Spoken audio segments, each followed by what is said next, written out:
Bimbel Chief. Pada video kali ini kita akan membahas mengenai organ reproduksi manusia. Nah, kan kalian tahu bahwa manusia itu terbagi atas dua jenis kelamin, yaitu pria dan wanita.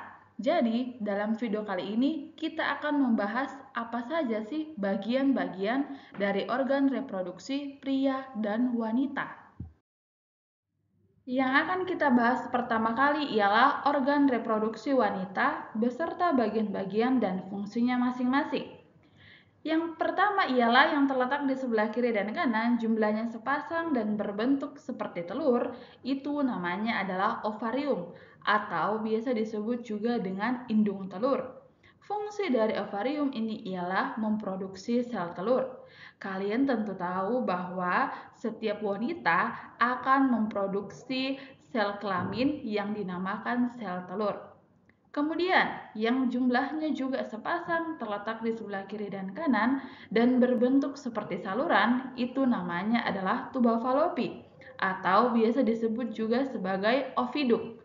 Fungsi dari tuba falopi atau oviduk ialah membawa sel telur dari ovarium menuju uterus dan juga di tuba falopi merupakan tempat terjadinya pembuahan. Kemudian yang bagian tengah itu dinamakan uterus atau biasa kalian kenal sebagai rahim. Fungsi dari rahim atau uterus ialah tempat berkembangnya janin selama proses kehamilan. Kemudian ada bagian yang namanya endometrium. Endometrium merupakan lapisan yang membatasi rongga rahim dan yang akan meluruh pada saat kalian mengalami menstruasi. Kemudian ada juga bagian yang namanya adalah vagina. Fungsi dari vagina ialah tempat keluarnya bayi pada kelahiran normal dan juga tempat keluarnya darah menstruasi. Kemudian yang terakhir, bagian terakhir namanya adalah serviks.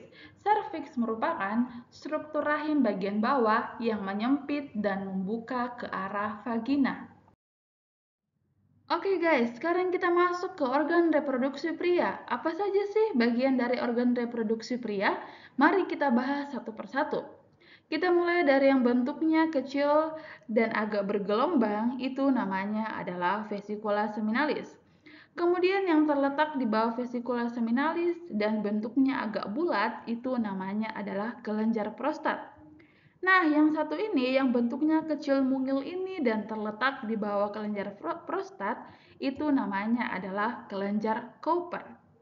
Yang bentuknya bulat seperti telur ini, itu namanya adalah testis. Sedangkan bagian terluar dari testis atau pembungkus dari testis, itu namanya adalah skrotum. Nah, yang bagian atas testis yang bentuknya agak bergelombang juga dan melonjong memanjang, itu namanya adalah epididymis. Selanjutnya, yang berbentuk saluran dari vesicula seminalis menuju ke epididymis, itu namanya adalah vas deferens. Kemudian yang bentuknya memanjang turun ke bawah, itu namanya adalah penis. Dan yang terakhir, saluran yang mengarah ke ujung penis itu dinamakan sebagai uretra. Perlu kalian ketahui guys bahwa organ reproduksi pria secara umum terbagi atas dua jenis, yaitu organ reproduksi eksternal dan juga organ reproduksi internal. Yang akan kita bahas terlebih dahulu ialah organ reproduksi eksternal. Yang masuk ke dalam organ reproduksi eksternal ialah penis dan juga skrotum. Penis sendiri berfungsi untuk alat kopulasi dan juga tempat keluarnya sperma serta urin dari dalam tubuh. Sedangkan skrotum berfungsi untuk melindungi testis dan juga menjaga suhu testis lebih rendah 2 derajat Celcius dari suhu tubuh. Mengapa demikian? Kan kalian tahu bahwa suhu tubuh normal ialah 36 Celcius sampai 37 Celcius. Berarti suhu yang cocok atau suhu yang pas untuk kehidupan sperma itu ialah sekitaran 34 sampai 35 Celcius.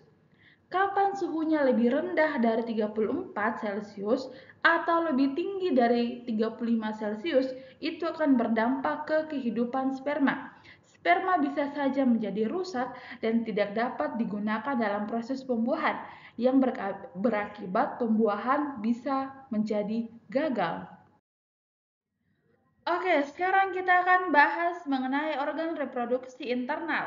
Nah, organ reproduksi internal terbagi ke atas dua, yaitu kelenjar dan saluran. Yang termasuk saluran ke dalam organ reproduksi internal ialah yang pertama namanya vas deferens. Saluran ini menghubungkan antara vesicula seminalis dan juga epididymis. Fungsi dari vas deferens ialah menyalurkan sperma dari epididymis pada saat terjadi ejakulasi. Saluran kedua namanya uretra, fungsinya sebagai saluran keluar bagi sistem ekskresi dan sistem reproduksi. Dan saluran terakhir ialah epididymis. Fungsi dari epididymis ialah sebagai tempat pematangan sperma. Nah, sekarang kita akan membahas organ reproduksi internal mengenai kelenjar. Apa saja sih yang masuk kelenjar di bagian organ reproduksi internal? Kelenjar yang pertama namanya vesicula seminalis. Fungsi dari kelenjar ini ialah menghasilkan cairan basah yang mengandung fruktosa, hormon prostaglandin, dan juga protein pembekuan. Kelenjar yang kedua ialah kelenjar prostat. Fungsi dari kelenjar ini ialah menghasilkan cairan yang bersifat asam. Dan kelenjar yang terakhir ialah kelenjar Cooper. Fungsi dari kelenjar ini ialah menghasilkan lendir dan cairan yang berfungsi untuk melindungi sperma agar tidak rusak. Nah, bagian terakhir dari organ reproduksi internal yang tidak masuk ke dalam kelenjar maupun saluran ialah testis. Fungsi dari testis ialah sebagai tempat pembentukan sperma dan juga hormon testosteron. Nah, testis sendiri itu ada lagi bagian-bagian khususnya, guys. Kalian tahu bahwa sperma ini terbentuk di bagian testis yang namanya adalah tubulus seminiferus. Oke, sekian video tentang organ reproduksi manusia. Sampai bertemu di video selanjutnya.